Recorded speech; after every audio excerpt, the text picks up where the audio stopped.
How y'all doing today? My name is Bradley Chapman. Good morning. Alright, Bradley, what is your perspective on Islam? I have various perspectives on Islam. I have the perspective on Islam when it's practiced the right way, because I've seen Islam practiced the right way. I also see Islam practiced the incorrect way. I've seen halfway in, halfway out Muslims, and I've seen fully devoted Muslims. So when I have to say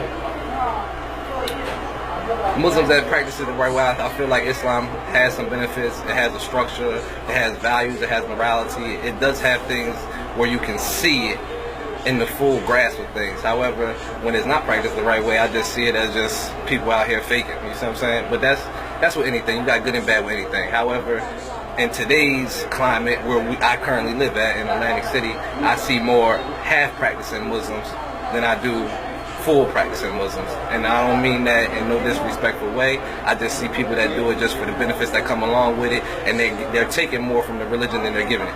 So, you being around, right, you got a good scope of both sides. What gave you a better understanding of Islam? Well, I mean, everybody knows this from coming and working with you. I took it with an open mind and asked questions from an unbiased perspective. And you represent Islam very well, I must admit. You're very knowledgeable with Islam. I mean, I'm not saying you know everything about Islam, but the core things that you are supposed to know that I believe every Muslim should know, you know, and it's one of the other things that you know. However, when I look at you, I don't see Islam practice incrementally. I don't see it practice for people to see. I see it practice in every aspect of your life, because I've seen you outside of work. I've seen you with your family. I've seen you at your house. I've seen you, and Islam is something that you don't put on in the morning. It's something that you wake up and go to sleep with. However, there's some people that put it on in the morning like it's a mask, and I don't really respect that. However, who am I to judge their Islam or anything that they're doing? That's just something that they choose to do. However, you see it more now. People put it on like it's a costume or a mask for the things that come along with it and the benefits that come along with it, just to be part of a crowd, and I don't really respect it. Alright, so by you seeing those things, does that discourage you from Islam? Of course not, because I'm not an ignorant person. An ignorant person would be discouraged from something from what they see instead of reading into it for themselves. If I was to be discouraged from something, it would be something that didn't register with me from me reading it and researching into it. I don't have to do a visual synopsis of what I see to make an assessment about something like that. I can make that assessment from something that I read into and it didn't take an effect or have a profound pull on my heart. That's why I feel, back to what I said about certain Muslims that you see, I don't feel like they have really been changed and it's really grasped their heart yet. I think they just professed it with their mouth and they have never really taken into consideration in the fullness of what Islam is supposed to be. It's an outward expression of an internal change that never took place. I want to let's say Orthodox Christianity. We grew up Christian in a very, very Christian environment. My grandma was a reverend. My aunt, which is her sister, is a reverend who has her own church. My uncle is the minister of music in his church. My aunt is the lead soloist. Like, so it's like, this is how I was raised. So, like, when you're given something, you don't really look into it. This is just how you're raised. So, I automatically fell in line with the belief system. So, I never really had no doubts or anything because I've never had any conflicting reports. You see what I'm saying? So, Lance was by far the first Muslim I ever had a conversation with. Like, even when I came across him, I never really got into no in-depth conversations with any Muslim before. It was just, I mean, you do what you do, love is love, we gonna be all right. But me and Lance started working together, and we wouldn't have like no type of conversations of him trying to convert me or anything, because, I mean, I know Muslims believe that you're not supposed to convert, you're just supposed to convey the message. So he would just convey the message. I would say that we would just general conversation, dialogue. You know what I mean? So we would go over what we agree upon, what we disagree upon, things of that nature. And then I was like, you know what? I'm gonna go ahead and try something. So I did like my own little experiment. I said, I'm gonna throw everything else to the side, and I'm just gonna look at it, not from no biased viewpoint, nothing at all. I'm just gonna do some research. So I just started doing research. So I started, listening to videos, reading. Well, I started with Omar Suleiman. I really like Omar Suleiman. I watched his, what's the series called? Yeah, that one. I watched that. I watched it from the beginning to the end too. And I started listening to things that made sense to me. I'm like, this makes some sense. But it was also not only making sense, but it was answering questions that I had, but would never be addressed. You see what I'm saying? Like certain things, like the one that really did it for me was the episode where the soul was gathered. So I'm like, man, this makes sense. I'm like, I can understand this. I'm feeling what he's saying. So from there, I started watching, you know, the videos about the angels, and then about Adam, and I'm watching all these things, and there's a lot of things that's like, I never heard this account before. But it's like in depth and it's in detail. So I'm, you know, just watching. So then it went from me just doing research to, alright, if I didn't like have Christianity from being born into it, would this have been something I chose for myself? So I did one of those. So I started doing a comparative analysis between all of the 3 monotheistic religions. I even started watching rabbis. I'm talking about, I'm on YouTube watching Orthodox Jewish rabbis just to see what's going on. So I did a whole like week of just rabbi lectures. Then I did a whole week of just Muslim lectures. Then I did Christian lectures. So I'm just listening. And then I was like, okay, so where do they agree at? So they agree on this one agrees on, and we all agree on, okay. So I'm like, well, where do we disagree at? And it always came up that the only real disagreement, which became the stumbling block with all of them, was Jesus. Yeah. But so then I'm like, okay, well, where do they agree at on Jesus? So I started doing that. So then, you know, Christians believe that Jesus was divine, the Son of God, the Messiah, all of the things. That's cool. But then when Lance started telling me that Muslims also believe that he's the Messiah, I'm like, okay, cool. So where is the conflicting report where he became divine? So I went back to Judaism, and even the promised Messiah for Jews isn't divine. So I'm like, well, hold on. If Christianity is supposed to evolve from Judaism, how in the world can they not believe that their promised Messiah is going to be divine, and Christians say that he's divine? So I'm like, it's a problem. So I started looking into it and trying to figure out, what do Jews believe about the Messiah? And so I'm listening to all this, and then Lance is telling me like, yeah, that's what Jesus is supposed to do. He is supposed to come back. So I'm like, well, hold on, time out. I never heard a Muslim tell me that Jesus was supposed to come back. So I'm starting to listen, and I'm like, okay, so it's making sense. So it was kind of like the gap in between the two was filled with the bridge of Islam. So I'm like, all right.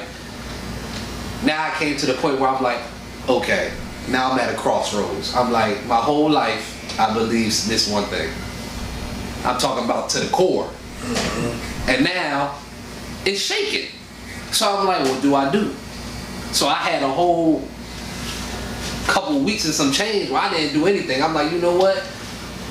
Maybe I'm just not going to be a Christian no more, but I ain't going to pick nothing else. I'm just going to believe in God. That's what I'm going to do. But then I'm like, yo, I'm spiritual. Yeah, bro, I'm trying to tell you, because I'm like, enough is enough, and I don't know what to do. I'm like, I was stuck. So I'm like, so I went through that whole thing, that period where I'm like, I'm just going to believe in God, and when that day come, I'm just going to plead my case. This is what it is. I got stuck, and I ain't know which way to go. So, but then I'm like, you know what? Maybe Islam is, what I have been prepared for and guided to. So I'm like, all right. But then here comes the part that's scary. I don't speak nothing but English. Islam is in Arabic. So now I gotta learn a whole new language. I got to get on. I'm already a disciplined person, but Islam, it forces discipline upon you. Like, you have to have a disciplined lifestyle. So I'm like, man, now I got to change this, and I got to change this, and my wife's not Muslim, so now I got to deal with the backlash of this, and my whole life is about to change. So I'm not even thinking, am I going to do this? It's how am I going to do this? How am I going to do this? How am I going to make this transition into Islam? So I'm like, all right. I started having conversations in my head on how I was going to come up with it. I'm like, yo, you laughing, I'm so serious. I'm like, man, what am I going to do? How my family going to react? But then I come to work one day, And I tell Lance, was like, so you ready yet? And I'm like, Lance, I don't know what I'm ready for right now. I said, all I know is I love God and I want to live right. So he was like, well, you'll be there soon enough. Inshallah, he threw that in there. So I'm like, all right. I'm like, that's cool. So I got to the point where I wasn't even thinking about it for a while. I'm talking about, I used to just wake up in the morning, I used to pray like, man, whatever you got for me, please just lead me on the right path. That's all I'm asking. I don't know what to do. I don't know where to turn. But just please lead me on the right path. So that whole, I let it go. I ain't say nothing else about it. Me and Lance didn't have conversations for like, I can't, like almost 2 weeks. We just let it go. You know what I mean? So then one particular day I'm laying in the bed and I'm reading, and it was just after Numan Ali Khan. I watched a video on Numan Ali Khan, and I'm watching the video, and I'm like, alright, there's no more time for me to keep playing around. I think I gotta make a decision. Like, and then it just so happened that in my suggested videos, another Omar Suleiman video pops up, and it's the historical life account of Jesus. So he doesn't do the theological account, he does history. So he's breaking down the history of the life of Jesus, and I'm like, wow. So now I'm like, okay, now it's no more what I believe. Like, that's totally shaken. You know what I mean? That's out the window. That's gone. But now it's like, how do, like, it's kind of like muscle memory. You believe something for so long that even if you don't profess it anymore, subconsciously it automatically manifests because it's in you, it's innate in you. So I'm like, man, I used to tell Lance, like, even though I kind of want to be Muslim, I feel like I'm going to be the worst Muslim ever. I ain't going to know how to pray. I ain't going to know what to say. I'm talking about, like, I'm like, yo, I'm going to be the worst Muslim ever, so there's no need for me to even come because I'm going to be the worst one ever. It's like, I'm not going to know what to do. I'm going to feel like a fish out of water. I don't know. A lot of people feel like that. Yeah, so that's how I was. I'm like, you know what, there's no need for me to even waste my time or yours because I know Lance is going to want to try to teach me, and I just feel like I'm not going to learn anything, so it might as well just, you know what I mean, stay away. So that's what I went through at that particular period of time. But back to what I was saying, I'm laying in the bed and I'm reading. So I'm reading, what was the text message you sent me? With the ayah? Yeah. Isn't it time that you... Bruh, and I don't know what happened, it just felt like my prayer was answered at that moment. Cause as soon as I finished reading that, it felt like my prayer was answered, and I just felt like this overwhelming sense like it's time. So I was like, I can't deny that because I know what I just felt. I know that I felt that. So I'm like, man, tomorrow's the day. And that's what I said to myself. I said, tomorrow's the day. Now, I didn't tell anybody else this. I didn't even tell Lance. I'm just like, I made up in my mind that tomorrow's the day. So I go to work the next day, and I'm nervous. I ain't even gonna lie. And now it take a lot to get me nervous. I'm talking about, I'm nervous. I'm like, man, my whole life is about to change. Like, wow. So I tell Lance, I'm like, you know what, man? I'm ready. So Lance, I guess he was shocked. He like, you serious? Really? He went, the one guy that went to asking me if I'm ready every day is now visibly like, wow, really, you ready? All right. So I'm like, yeah, I'm ready. So I'm like, whatever it's gonna be is gonna be. All I know is I'm gonna give it an honest effort. That's all I just made up in my mind that I'm gonna try. Yeah. That's it. So I told him I was ready. We sat down, and a lot of people wanted to be there. So everybody wanted to come over, and I took my shahada at that particular moment. And ever since then, I kind of like, you know, I ask Lance a lot of questions anyway. That's just who I am. But now it's like, now I'm not asking questions from an outside standpoint. I'm asking questions because, oh, okay, I'm in the chair now. Alhamdulillah, I appreciate you, my brother. So I'm asking questions like, I need to know. So the first day, I'm like, man, Lance, I don't know what to say. I know I want to pray. I just don't know what to say. So Lance was like, you know, just go through the motions. You know what I mean? Make your intentions clear. So I'm taking it slow. And I'm talking about, CJ, the first couple prayers was the hardest thing I ever did in my life. I'm talking about, CJ. Or physically? Physically, I'm talking about I'm Like sweating and everything. CJ, I'm sweating and everything. I'm like, yo, prayer is not supposed to be this hard. I'm like, hey, yo, I would do a wudu and have to get back in the shower. I was like, yo, something not right. I'm like, yo, I'm literally working out. He said, my feet killing me. Hey, I came to work the next day. I said, Lance, we gotta come to some. I said we gotta come to some type of agreement, bro. Like this ain't working. He was like, yo, I gotta bend my toes. Like, I can't bend my toes. Yo, it's this CJ. I'm trying to take, but I'm trying. I'm talking about, I'm literally trying. So I'm like Lance. I said, this not working. I gotta do something else. So he's like, nah, it's gonna be alright, man. You'll get used to it. I'm like, alright, man, whatever. So I started listening to the Al-Fatiha videos and I'm trying to learn because I just didn't want to be standing there the whole time. Yeah. But I do know that I'm working out. I'm like, okay, this is a lot different than what I'm used to. Now, I mean, we ain't have to get so interactive when I was a Christian in prayer. You know what I mean? This, you got to be engaged with, like, this ain't just no, we gonna have a conversation. No. I got to work for this. So that's what I was going through. And then after like the first week, it kind of got easier. I ain't gonna say it's easy, but it got easier. Like my ankles don't hurt no more. Yeah. So I mean, I can admit that it's a different feeling because it's like a lot of things that I would do before, even though I consider myself a man of faith, I wouldn't give certain things second thought. I would do it and just be like, man, forgive me. Yeah. But now, I'll be like, man, you really just got to be there watching me like that right now, seriously. Like, it's just like a feeling that like it's certain things that I take into consideration now. Like, and I realized that I was telling Lance this the other day at the match. I'm like, man, as a Muslim man, you ain't got time for nothing else. I'm talking about between prayer, reading, trying to learn. Well, it's only 24 hours in a day. 5 of them I'm praying. I'm praying 5 times a day. Then I gotta be with the family. I got to eat. I gotta work, and I gotta sleep. I don't have time for anything else. So it's like I will admit that it gives you a structure. And sometimes there's a structure that, you know, twists you and bend you in certain areas that you ain't really, you know what I mean? But I can tell you so far I've been enjoying the ride. I can't wait to the point where I actually know something. Because I'm at the baby stage right now. You gonna always be learning. Oh yeah, I'm talking about, but CJ, like I'm like reprogramming right now. No, listen, I'm jealous because I wish that I was back at that stage. Like back then, like right now, you still got the good innocent heart, right?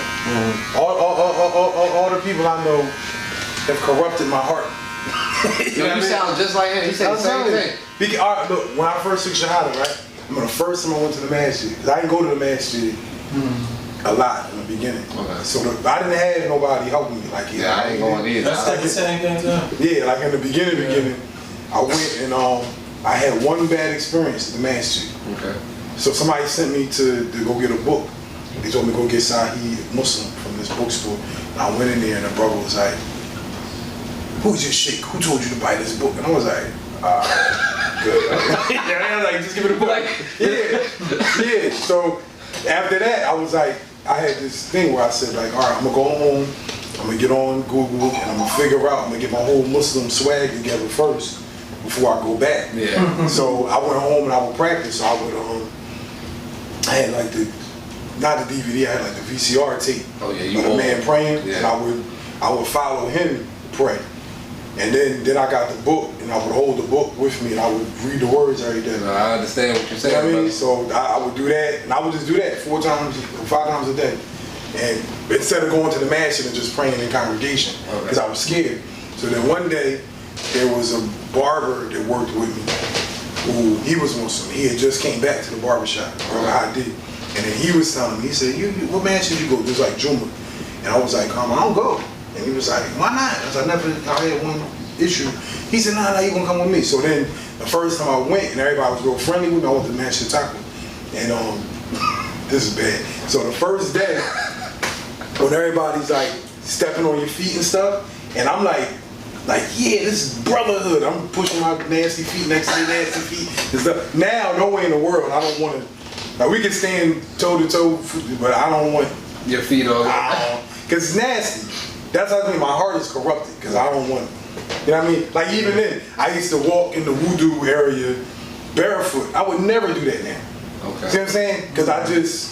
So what you skeeved out? What you go in the? I make voodoo before I go in the mansion. I don't even. You don't even go in there. Because it be nasty. It be water everywhere. You know what I mean? Right. But that's what I'm saying. That's what I mean. Like my heart's corrupted. In the beginning, it was like, man, bump that. I'm just here for Allah, and I just. That's how it be. Yeah. Now I'm still there for Allah, but I be having to remind myself what the real thing is. Okay. Yeah, what it's really about. It's not about you. It's about Allah. Exactly. Because yourself will come into there and be like. Well, I'm glad y'all made that clear because I'm in the practice stage. Yeah. I'm still practicing. I'm trying to get my steps right. The difference is between CJ and myself is that we didn't have that person there. Yeah. All right, so how did you get, you know, like, because he said that you Maliki, so how did you find that particular? Here's what happened. Once I got in, I didn't have anybody showing me ropes. They just say, yeah, just pray, just you Muslim, and then that's what the older people would say. And a lot of them, they don't, not that they are bad, the older brothers, they just Muslim. They just, man, just follow the Quran, read the Hadith, do this. It wasn't until I got an actual rule book until I met him. So he's Hanafi. So first I was Hanafi. Okay.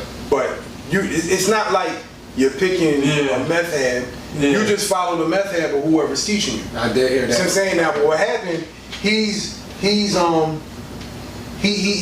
teaching me on one end, and then I'm learning from other people because I'm going to like 3 different masjids. Okay. But at the time, you know, I mean, he's like a novice, like I am. He's just a better novice than me. You know what I mean? And so when I'm cross-checking everything he's teaching me with other people, they're like, no, don't do that. Do it like this. And now I'm confused. Okay. You see what I'm saying? So I went through this period of confusion, and then one day, this is like in 2005, I meet Amin. So Amin first come home from jail, and I went to the master one day. I went to go meet Wally, and then Wally's sitting on the carpet with Amin, and he was like, hey, I'm doing classes with this brother, and you know, why don't you come? And I said, all right, cool. And I sat down, and I asked him, I said, you know, I need help or whatever. And he said, by this time I got like 5 years in. So he said, recite Al-Fatiha for me. And I'm thinking I know the Fatiha, like, all right, cool. I mean, alhamdulillah, you know, and he's like, oh, that's jacked. Come on, go right over. I'm like, what you mean? Like, I just learned the ABCs over or something, you know what I mean? I'm like, nah, I got that. And he was like, nah, you gotta learn it correctly. And that's why I started learning about Tajweed. And then, so in the beginning, so I guess I'm Hanafi, then I end up Shafi because I'm learning from him. And he's Shafi. And then later when I met my friends in Philly, Hanif and Khalil and Ahmed and them, and then they're all Maliki, and I got introduced to the Maliki method through them and another friend of mine, Bilal, because he's Maliki, and that's how, once I started learning fiqh, then I ended up choosing. You know what I mean? But the you know, the thing is, like, I had all these different people in my ear saying, no, you should do this, don't do that. The thing is this, the method thing isn't, it don't matter which one you pick, you just should have one. You know what I'm saying? You just should have one, so you have a rule book. The thing is, when I was learning Hanafi fiqh and then I met Amin, this what made me be okay with dealing with Amin. When I first met Amin, he never said, oh, don't go talk to Khalil and them. Where every other place I go, like they said, don't deal with them niggas at the Dawah Center, because they Sufis and they be flipping around in the dark and they be chanting. Kind of like when you get a new barber. Who cut your hair? Yeah. Don't you go. And that's one of the reasons why I try my best not to blast other barbers. Like if I meet, sometimes people come in here and they hair be all jacked up, and I might know it. If I know the person I'm coming to, I might tease him, but most of the time I'm not going to tease him because, you know, I don't want nobody to go back to that barber and say something bad, or I don't want the person in the chair to think that I'm arrogant, because every barber does that, and it's the same thing in the same. So, like, that's why I felt comfortable going with them, because when people told me not to go there, I'm naturally going to go. You tell me don't go do something, I'm like, oh, I'm going to go find out why. You know what I mean? But when I met Amin, he never said, oh, the Dawah Center, they nuts. He said, no, what they doing is correct. But they're Hanafi and I'm Shafi. We're just all out of Sunnah. Yeah. And once he explained it to me, I said, oh, this makes sense. Okay. And it's only the people that's telling me not to do, don't do this, don't do that. That's when I said, oh, don't listen to them niggas. Yeah. You know what I'm saying? Got you. But it's, bro, like, I went to that stage where I used to be like, trying to find an identity and all that. Man, I don't even, like, your identity of who you is, that's who you always gonna be. You know what I mean? But, you know, how you worship Allah and how you know, remember Quran and you recite Quran, that's the stuff that you're gonna learn and that's gonna help you. The other stuff, you don't gotta dress a certain way, you don't have to talk a certain way, you don't gotta learn phrases. Right. You know, it's no different than when you was Christian. You just have a structured religion. You have to correct things from that. There's definitely structured. I will say that. It's cool. I will admit it is good. And it is structured. Here's the thing. You're going to learn this too. If you want the structure, because there's a lot of people that don't even use the structure. Okay. One, they don't know it. Two, some of them know it and they don't follow it. You know what I mean? So, you know, it's one of them things, like, I'm kind of how you are. Like, if I learn truth, I'm going to submit to truth. Yeah. You know what I mean? So when I was looking for I wasn't really looking for religion, but what You do Shahada Clippers. You pulled the gold ones out. no, it's He pulled the new Shahada Clippers out. Word. I ain't even trip. quiet joints. Yeah, but like when I learned this saying, I was in the 6th grade, and I was in Catholic school when I got introduced to this thing, and then I went from 6th grade to 12th grade learning, like just going back and forth, asking people stuff. I didn't take my Shahada until I was 19.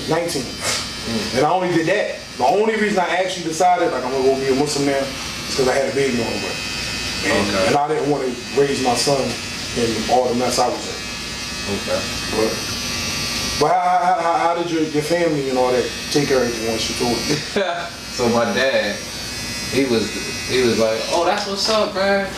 First question he asked, how your wife feel about it? My mom, first question she asked was, so how many wives you gonna get? I said, what in the world? I said, well, why is that the first question that you asked? Guess what she told me? She said, well, if anybody know you. I said, Mom, that's a shame. I said, so, but yeah, so, I mean, it's cause they knew that I was all around Lance and I was reading and learning about it. My mom and my dad know that I'm a very intuitive person. So once I cling on to something and I'm gonna try to squeeze everything I can out of it. So that's what, so they know if I made the decision, I made it because I really felt strongly about it. So, and they know I'm kind of like stubborn. They know I'm just not gonna let nobody force me anything. So. And what about your wife? Yeah, she ain't happy. She won't happy at all. No? Yeah, I'm talking about she ain't talked to me for like 36 hours. Wow. Yeah. She's against this thing? No, she just, her main thing is, first thing she said was, I ain't with that second wife stuff. So everybody keep telling me this. Yeah. So, word. And then she on the, I'm not changing my clothes and all that. Yeah, that's what she said. But I told her, I said, listen, I'm not expecting you to change. I'm not telling you to change. I said, I made this decision because I felt like this is something that I had to do for me. Yeah. I said, but at the same time, I'm not expecting you to change anything about you because you haven't got to that point yet where you feel like this is something you want to do. I said, so I'm not going to force anything on you. So she just thought that everything was going to change. You know what I mean? So, What about like with your kids and stuff? well, see, I don't have any kids. Oh no, okay. Yeah, those are the children that we had in the house. They're hers from her previous marriage. So Okay. I have no children. So if I was to have a baby, this would be like, I'll be like the first person in my family that's raising like a Muslim family. Nobody in my family is Muslim. Yeah, I have one uncle in my family that's Muslim, but you know, and that's my uncle. I love him to death, but he don't practice like, you know, we do. You know what I mean? But other than that, it's just me and my kids. You know what I mean? Okay. I think I got like one long lost uncle somewhere. Cause at my grandfather's funeral, I seen somebody with a kufi on. So.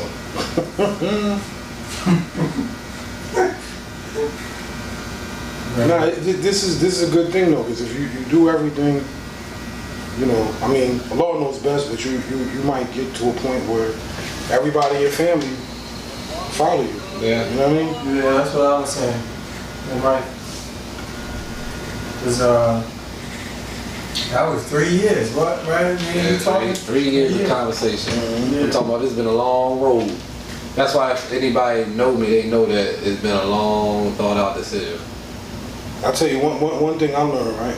Like, when I first took my shahada, my family wasn't really feeling it either. They used to make fun of me. We would go to like no, like not no, like my family. Is that thing still on? Yeah. Yeah, my family used to like we'd be like cookouts and family gatherings and stuff. They used to say, "Oh man!" As soon as you start eating something, yo, it's pork in that. Don't be like they make that joke every time. I be like, yo, y'all niggas is corny. Like, it's not even funny no more. You know what I mean?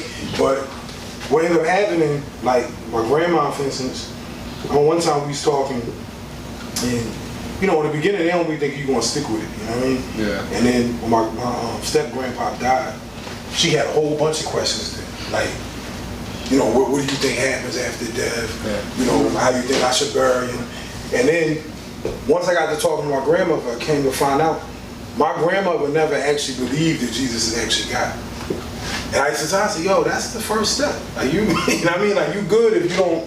And she said, no, I never thought Jesus is God. I just always thought, you know, he's a prophet and God is God. Yeah. And I said, great. But see, that's something I never knew. My family was like Christian by default. And I remember when I first took my shahada, our family used to be like, well, nah, this is just what we do. Like, this is, you know, but once you look at it, like, look, how do we get past this? Yeah. You know what I mean? And it got passed down for slavery. And that was my thing. Like, I don't want to hold on to nothing from that. You know what I mean? Like,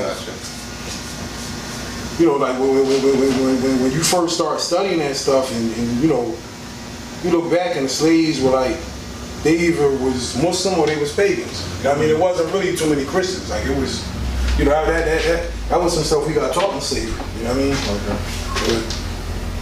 Yeah, so I think it's going to have a ripple effect in my family. I know a lot of people going initially they're going to try to pray me up out of it. I know that. Yeah, they're going to. Yeah, they're going to think that. Y'all out there like, oh, well, why? How come you why you robbing your kids at Christmas? And you had Christmas. I'm like, yo, I'm just trying to raise my kids the way that I want them. You know what I mean? But you know, that's because they get into the culture now. Yeah, but I never stopped my family from like giving them gifts. Yeah, I didn't go nowhere. That either. Cause you get to see your family, man.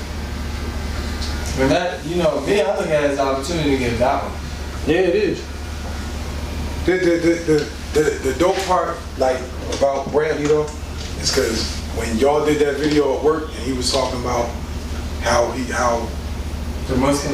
insincere the Muslims were. Yeah. Oh yeah. I knew then he was gonna take a shot at it. You could tell.